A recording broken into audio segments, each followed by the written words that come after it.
Welcome back to the channel. I am your humble host, D-Days, that's talent on loan from Kolob. You found the Mormon News Roundup. I'm so glad that you decided to join us. Today, we're going to be looking at the Church of Jesus Christ of Latter-day Saints annual humanitarian report. It's better known as the Caring for Those in Need report in 2024. This is released every spring at around the time of General Conference. Today's episode is going to be a deep dive into all of the statistics and everything that goes behind this incredible report. Does it show that the Mormon Church is truly caring for those in need, or is this nothing but propaganda spin? Stay tuned to find out. Welcome to the Mormon News Roundup, your go-to source for the latest headlines and critical analysis on all things LDS. Breaking news! Join D-Days. Mormon News Roundup. That's talent on loan from Kolob. Every Sunday and Monday night. We will uncover the truth behind the news that matters most to the Mormon community. Now here's the church's main webpage here, and it asks the question, how does the church care for those in need? And the church provides a summary. Members of the Church of Jesus Christ of Latter-day Saints believe in following the Savior's two great commandments to love God and to love our neighbor. As part of this mandate, we seek to maximize our impact, so our efforts bless not only those who receive help, but also their families and communities. We invite all to join us in this effort to show Christ-like love as we care for those in need. And here's the summary. We'll see some statistics, how we care for those in need, service aid by region, stories from volunteers, and the messages from the First Presidency, as well as the following us on social media. Here's the overall statistics. Your contributions helped us to care for those in need throughout the world. The church is claiming $1.5 billion in expenditures, about 7 million hours volunteered, about 4,000 humanitarian projects, and about 200 countries and territories served. The formal welfare program of the church was announced in 1936 and was created to care for members in need and to strengthen their ability to become self-reliant. In 1984, the church launched its humanitarian outreach to extend relief to millions of people throughout the world. And you'll see a lot of glossy pictures throughout this particular website. And it highlights humanitarian efforts, volunteer service, and self-reliance initiatives. And there's ways for you to be able to get involved as well. These are the church's global initiatives: women and children, emergency relief, clean water and sanitation, education, employment, environmental stewardship, healthcare and mobility, feeding the hungry, housing support, mental health, and self-reliance. Now, this is an interactive map where you can see where the church works. Let's check it out. These are all the different places that the church says that it's engaged in humanitarian efforts, and you can zoom into various locations, although you can't zoom in much more than that. The church claims service and aid by region, including Africa, Asia, Australia, and the Philippines and the Pacific, the Caribbean, Central and South America, Europe, the Middle East, and North America. We're also treated to stories from volunteers. See how members of the church missionaries and Just Serve volunteers served in 2024, with lots of faith-inspiring stories. And finally, there's a message from the First Presidency, wherein it says, we are humbled to share this summary of our efforts to continue the sacred work of caring for those in need. As followers of Jesus Christ, we consider this to be both a duty and a joyful privilege. We gratefully acknowledge the selfless service and contributions of time and means from church members, friends, and other trusted organizations that enable this work to progress and expand. Now, you can download the various PDF versions and other downloads from the church's website. Now, let's check out the video that goes along with this particular Caring for Those in Need report.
That's the first time that I watched that trailer. You know, the church is great at putting out the feel-good propaganda videos, isn't it? Okay, now it's time to delve into the details of this particular report, thanks to our friends over there at the Widow's Mite Report. They're going to bring us an annual report analysis of the Caring for Those in Need. This was prepared in March of 2025. The growth in LDS humanitarian aid slowed in 2024 after rising 5x. So the church allegedly gave away in 2021 about $900 million, and we've seen it rise over the course of the last several years. It only rose 7% in this last year. I mean, we're talking about the total published expenditures. Now, the church welfare here that we see on this graph, which is estimated, is potentially contingent. That means that it's generally offered to church members themselves, with a few exceptions. And we can see that the vast majority of the church welfare, which is contingent, is due to fast offering assistance. That's temporary financial aid to members in need that is generally given at the local level and kept at the local level. It is generally considered to be a pass-through. We also have church operations, which run about $100 million a year, and also the bishop's storehouse, which is a couple $100 million a year. Remember, church operations includes family service counseling, farms and processing sites, employment centers, and Deseret Industries. And the bishop's storehouse is market value of food orders fulfilled through the storehouse. Now, like I said, that is potentially contingent and is generally given to church members themselves. So let's take a look at the humanitarian aid, which is given without regard to religious affiliation, also known as faith blind. We can see that the church has gone from about $100 million of reported humanitarian aid in 2021 to almost $600 million estimated in 2024. We can see that cash donations to the church's 2,000 humanitarian charity partners represents the majority of the humanitarian aid.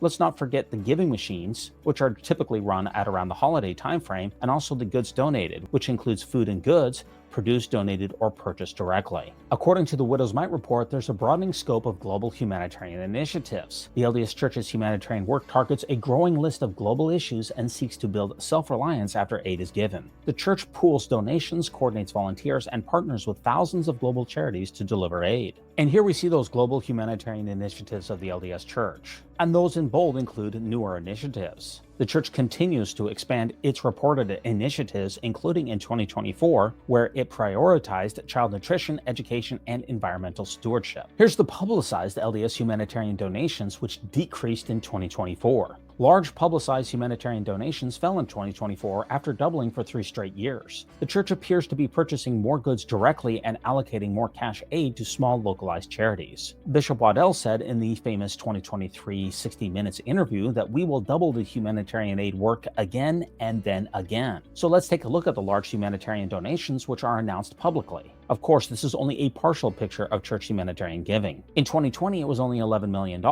but in 2024, it was around $100 million. And again, the graph in blue is the general humanitarian giving, which is faith blind. And what we've seen from that last graph is that humanitarian project counts appear to have peaked. The number of humanitarian projects also declined in 2024, trending flat for about the last 4 years. This doesn't mean that the church's humanitarian work has peaked. The church may be consolidating its humanitarian work while it lays plans for a BYU medical school, which will focus on global humanitarian issues. And here's the number of self-reported LDS Church humanitarian projects worldwide. We can see it increasing from around 2,600 in 2016 to almost 4,000 in 2024. The LDS Church humanitarian aid is tracking within the Widow's Mite forecasts. If trends continue, the LDS Church's humanitarian aid could soon match or surpass member welfare. That's the fast offering aid. Remember that the majority of the church's $1.45 billion that it claims in the Caring for Those in Need report is still member-to-member fast offerings. The Widow's Mite report expects the church's humanitarian work to exceed church welfare in the next 3 to 5 years. And here's the cash and purchase goods given to humanitarian programs. This excludes the church farm production. You can see here that there's been double humanitarian aid for each of the last 3 years, with over $100 million to humanitarian aid in each of those years. The Widow's Mite report projects that humanitarian aid in 2025 will continue to increase. Will the church tap investment profits to accelerate giving? The opportunity for the LDS Church to further increase its humanitarian work is massive. And here's that financial resource allocation, with the estimated uses of income during the last 5 years. For every $1 of income allocated to global humanitarian aid, the church allocated $3 to member welfare and $59 to investments. That investment dollar amount has been falling. Charitable volunteer hours are roughly flat over the last 15 years. Volunteerism is declining on a per-member basis, consistent with other data indicating losses in active membership. Since 2023, the LDS Church's annual report repeatedly prompts members to ask, "What can I do?" So here's that reported charitable volunteer hours based in bars and global LDS Church membership based in line. We can see that the total church membership continues to creep up, whereas the total reported hours volunteered in church welfare and humanitarian service appears to have flatlined or even slightly decreased. Like the world, Giving Machine city counts up 10x since 2021. The LDS Church deploys seasonal giving machines to 107 cities in 2024. That's up from only 10 cities in 2021. The Widow's Mite report includes these pass-through donations in its reconciliation of the $1.5 billion in charitable expenditures during 2024. And here's that reported humanitarian donations via giving machines. These are reported in US millions of dollars with a total for each year's holiday season. There's been a total of $50 million cumulative humanitarian donations from the general public since 2017. These Caring for Those in Need reports include inconsistent reporting metrics. The Church's Sustainability Office coordinates 6 priorities: renewables and energy efficiency, water conservation, reduction of material waste, reduction of transportation emissions, sustainable buildings, and sustainable agricultural and ranching. However, key metrics presented for these and other initiatives remain inconsistent and lack accountability targets. So when you analyze those previous reports, some of the metrics are not included in each of the years. This makes it difficult to do a year-by-year comparison to see what the church is doing. For instance, in the 2022 report, the church reported about environmental stewardship, specifically meeting house solar initiatives. But in 2023 and 2024, that information was not provided. And similarly, in 2024, the church reported about pounds distributed from bishop storehouses to humanitarian partners. But those metrics were not given in 2022 or 2023. And here was a surprise to me. The church appears to be claiming service by inactive members. Recent annual reports feature the number of Relief Society members to reflect service by members and missionaries, hovering around 8 million. In the LDS Church, all women age 18 over, active or inactive, are auto-enrolled in the Relief Society. So again, if we take a look at 2023 at a glance, we see that the Relief Society members have increased from almost 8 million members to just over 8 million members worldwide. But here's the thing, most of these 8 million women are not active members and likely did not participate in any church-sponsored charitable programs. Instead, why not simply highlight the number of actual volunteers who contributed to the reported 6.6 million hours in 2024, including member and non-member women, men, and youth? Here's a misconception: the LDS Church could end world hunger. 1 in 10, or around 800 million people in the world, go hungry every day. And you can provide one high-quality meal for about 43 cents, or about $155 per person per year. Statistics imply about $125 billion per year is needed to end world hunger, although complex geopolitical realities exist. One recent study claimed that about $33 billion per year invested in global self-help programs could end hunger on a lasting basis, but the ideas never became policy and the work was abandoned. The church is absolutely doing more and could do more. Since 2022, 60% of the church's cash humanitarian donations have targeted hunger relief. Misconception: missionary hours are counted in charitable aid. The church has reported 6.6 million hours volunteered in 2024. And remember, the church has approximately 70,000 total LDS missionaries. Well, that would be about 220 million missionary proselytizing hours per year, and about 15 million community service hours per year. So the math is clear. If missionary hours were counted in the church's tally of charitable service, the reported total would be multiple times higher. Confusion likely exists because LDS Charities reported total assistance until 2019, a metric which combined expenditures with the cash value of volunteer hours, including some missionary service hours. Folks, stick with me, we're almost done. What's effective about the church's efforts to organize humanitarian giving and welfare? Well, the church mobilizes and augments members' generosity and service. With 100% of donations designated for humanitarian aid and fast offerings are passed on to provide assistance, not counting charity partner overhead costs. There's a focus on high-leverage humanitarian initiatives for specific problems where local volunteerism helps to create sustainable self-reliance after aid is given. And high-quality global charity partners add further leverage with established infrastructure, governance, and compliance systems. And everyone's favorite question is, what could be done better with regard to church humanitarian efforts? Well, financial reporting is incomplete and inconsistent. Disclosures could be made clear and comparable. Annual reports mix financial data for welfare programs and blind faith humanitarian aid. The church could report data for these distinct types of aid separately. Accelerated humanitarian giving may be difficult to sustain through discrete, centrally managed donations. The church could use wards and stakes to support local charities financially in addition to service. And finally, sustainability reporting is vague, lacks baseline impact data, and offers no specific targets or methods. And this could be improved by offering an environmental sustainability report following best practices. And folks, that's it. That's the 2024 Caring for Those in Need report, with some deep analysis brought to us by the Widow's Mite report. Now, I've generated a number of shorts that have discussed church humanitarian giving, so let me just cue one of those up for you right now.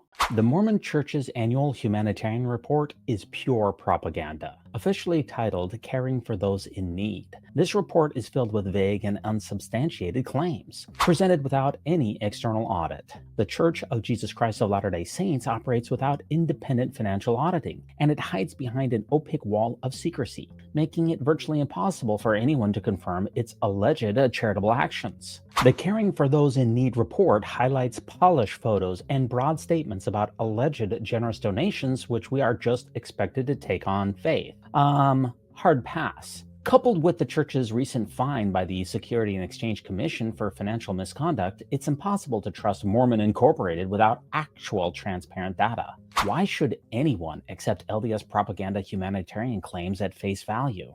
That's a very good question, D-Base. I'm so glad that you asked it. Now, what's interesting is that the Widow's Mite report generally just accepts the church's reports at face value. And I totally understand why they do it. But without any external auditing, all of this is mostly propaganda. It can't be confirmed in any substantial way, especially considering that the majority of the church's alleged humanitarian giving is in fast offerings. That absolutely cannot be confirmed at the scale that the church wants us to believe. There's no press releases that go behind it. There's nothing that can be done for an investigative journalist to get to the bottom of the humanitarian report, especially the fast offerings. This is a persistent and systemic problem with the church's claims. You can't have it both ways. You can't have opacity and lack of transparency and then get full credit for your alleged humanitarian giving. It just doesn't work that way. All of the charities that I respect are externally audited. This gives people who donate a basic understanding of what's happening with their donation. This simply doesn't happen with Mormon Incorporated.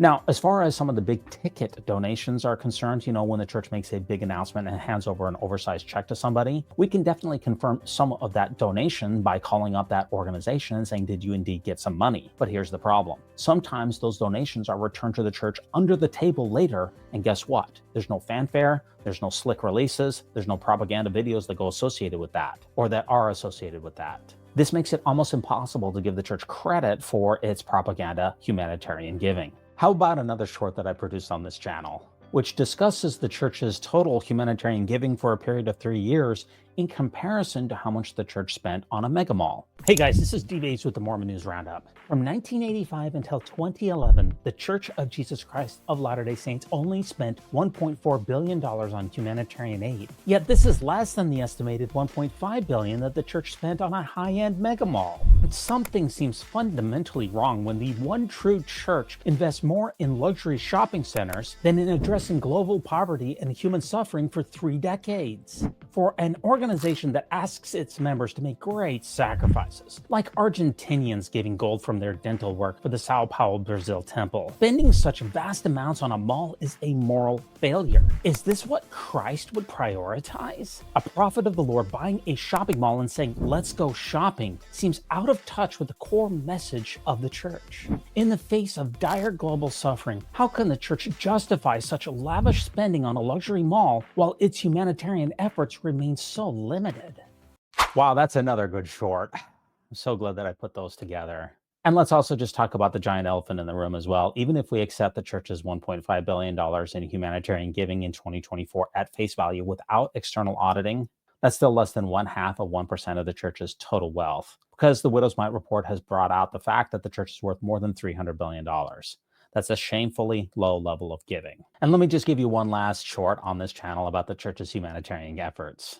Working at the Bishop's Storehouse was one of the last LDS callings that I actually felt comfortable with. You're volunteering to help people in need, providing food and supplies to those who don't have enough. But here's the sad truth about Mormonism. Much of this humanitarian work comes with a catch. You can't just walk into the food bank if you're hungry. You have to go through a Mormon bishop first. And unfortunately, many bishops place conditions on those who get help. Some demand that people attend church, pay tithing, or even clean the chapel on Saturdays. After hearing so many stories like this, I realized I could no longer be a part of that system. It really broke my heart to finally walk away. This is a prime example of how religion poisons everything, and Mormonism, unfortunately, is a particularly toxic version of that. What does it say about a religion that simply can't give a hungry person some food without preconditions?